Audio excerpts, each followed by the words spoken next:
Selamat malam. Saat ini saya akan melanjutkan membaca Injil Markus, yaitu dari Injil Markus 12 mulai ayat 28. Hukum yang terutama. Lalu seorang ahli Taurat yang mendengar Yesus dan orang-orang Saduki bersoal jawab dan tahu bahwa Yesus memberi jawab yang tepat kepada orang-orang itu, datang kepadanya dan bertanya, "Hukum manakah yang paling utama?" Jawab Yesus, "Hukum yang terutama ialah, dengarlah hai orang Israel, Tuhan Allah kita, Tuhan itu esa. Kasihilah Tuhan Allahmu dengan segenap hatimu, dan dengan segenap jiwamu, dan dengan segenap akal budimu, dan dengan segenap kekuatanmu. Dan hukum yang kedua ialah, kasihilah sesamamu manusia seperti dirimu sendiri. Tidak ada hukum lain yang lebih utama daripada kedua hukum ini." Lalu kata ahli Taurat itu kepada Yesus, "Tepat sekali, Guru. Benar katamu itu, bahwa Dia esa dan bahwa tidak ada yang lain kecuali Dia. Memang mengasihi Dia dengan segenap hati dan dengan segenap pengertian dan dengan segenap kekuatan, dan juga mengasihi sesama manusia seperti diri sendiri adalah jauh lebih utama daripada semua korban bakaran dan korban sembelian." Yesus melihat bagaimana bijaksananya jawab orang itu, dan ia berkata kepadanya, "Engkau tidak jauh dari kerajaan Allah." Dan seorang pun tidak berani lagi menanyakan sesuatu kepada Yesus. Hubungan antara Yesus dan Daud. Pada suatu kali ketika Yesus mengajar di Bait Allah, ia berkata, "Bagaimana ahli-ahli Taurat dapat mengatakan bahwa Mesias adalah anak Daud? Daud sendiri oleh pimpinan Roh Kudus berkata, 'Tuhan telah berfirman kepada Tuanku, duduklah di sebelah kananku, sampai musuh-musuhmu kutaruh di bawah kakimu.' Daud sendiri menyebut Dia tuannya. Bagaimana mungkin ia anaknya pula?" Orang banyak yang besar jumlahnya mendengarkan dia dengan minat. Yesus menasihatkan supaya hati-hati terhadap ahli-ahli Taurat.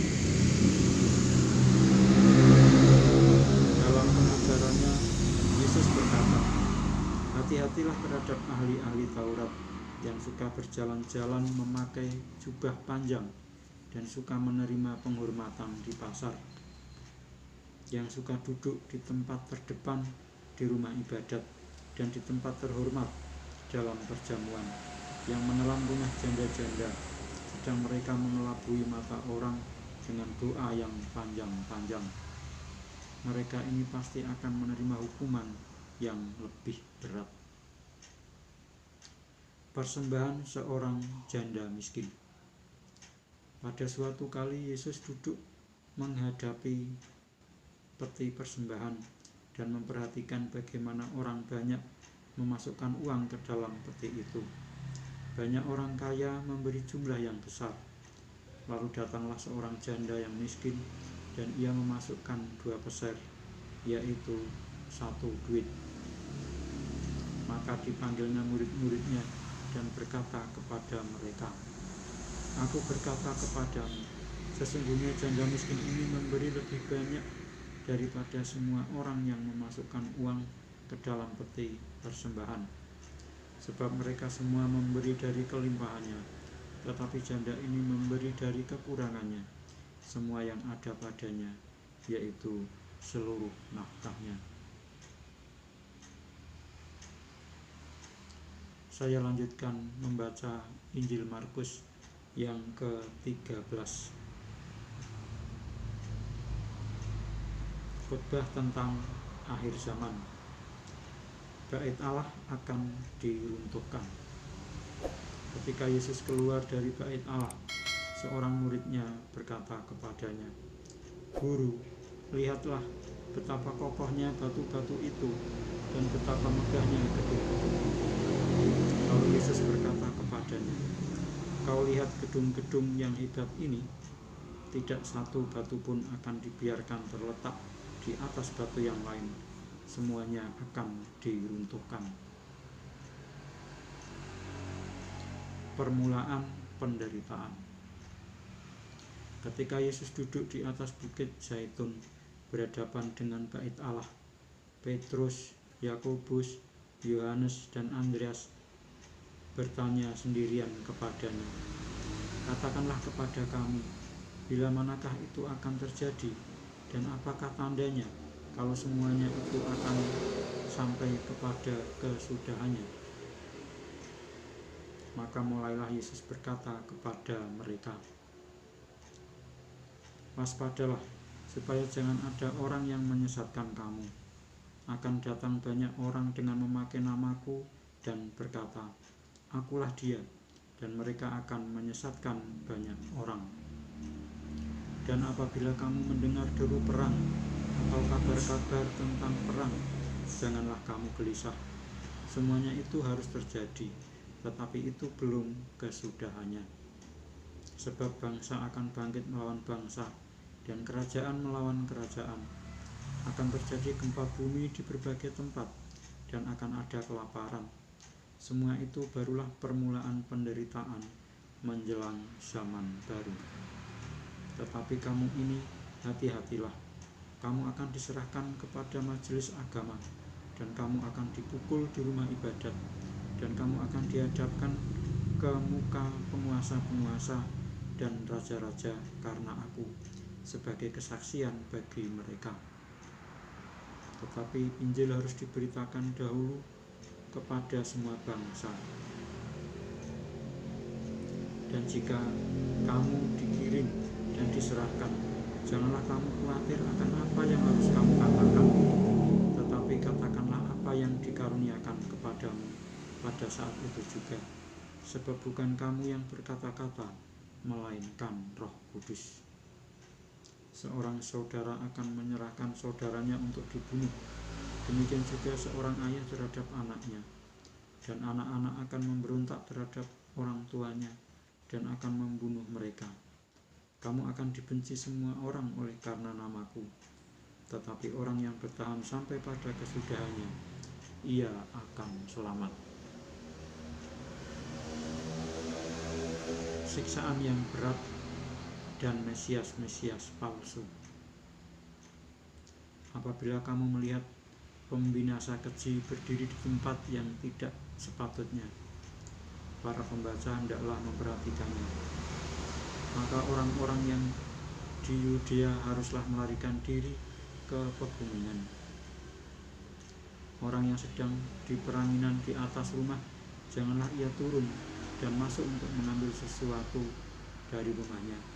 Dan orang yang sedang di ladang, janganlah ia kembali untuk mengambil pakaiannya.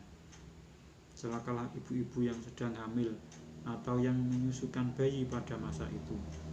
Berdoalah supaya semuanya itu jangan terjadi pada musim dingin. Sebab pada masa itu akan terjadi siksaan seperti yang belum pernah terjadi sejak awal dunia yang diciptakan Allah sampai sekarang, dan yang tidak akan terjadi lagi. Dan sekiranya Tuhan tidak mempersingkat waktunya, maka dari segala yang hidup tidak akan ada yang selamat. Akan tetapi oleh karena orang-orang pilihan yang telah dipilihnya, Tuhan mempersingkat waktunya.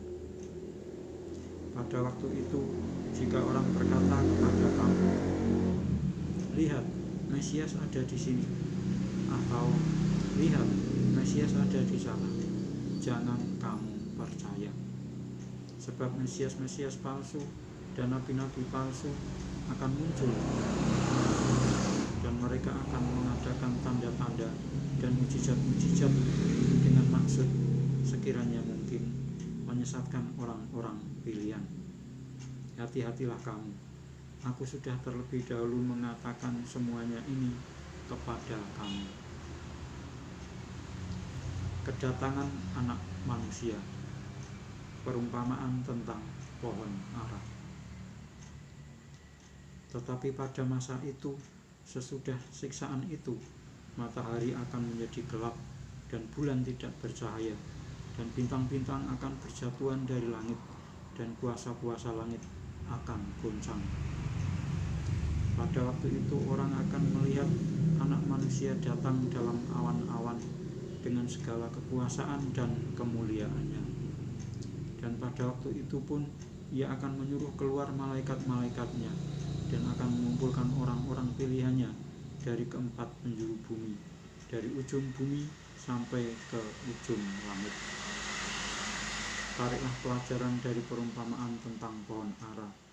Apabila ranting-rantingnya melembut dan mulai bertunas, kamu tahu bahwa musim panas sudah dekat. Demikian juga, jika kamu lihat hal-hal itu terjadi, ketahuilah bahwa waktunya sudah dekat, sudah di ambang pintu. Aku berkata kepadamu, sesungguhnya angkatan ini tidak akan berlalu sebelum semuanya itu terjadi. Langit dan bumi akan berlalu, tetapi perkataanku tidak akan berlalu. Tetapi tentang hari atau saat itu, tidak seorang pun yang tahu, malaikat-malaikat di surga tidak, dan anak pun tidak, hanya Bapa saja. Nasihat supaya berjaga-jaga. Hati-hatilah dan berjaga-jagalah, sebab kamu tidak tahu bila manakah waktunya tiba. Dan halnya sama seperti seorang yang bepergian, yang meninggalkan rumahnya dan menyerahkan tanggung jawab kepada hamba-hambanya, masing-masing dengan tugasnya, dan memerintahkan penunggu pintu supaya berjaga-jaga. Karena itu berjaga-jagalah, sebab kamu tidak tahu bila manakah tuan rumah itu pulang, menjelang malam, atau tengah malam, atau larut malam, atau pagi-pagi buta. Supaya kalau Ia tiba-tiba datang, jangan kamu didapatinya sedang tidur. Apa yang kukatakan kepada kamu, kukatakan kepada semua orang, berjaga-jagalah.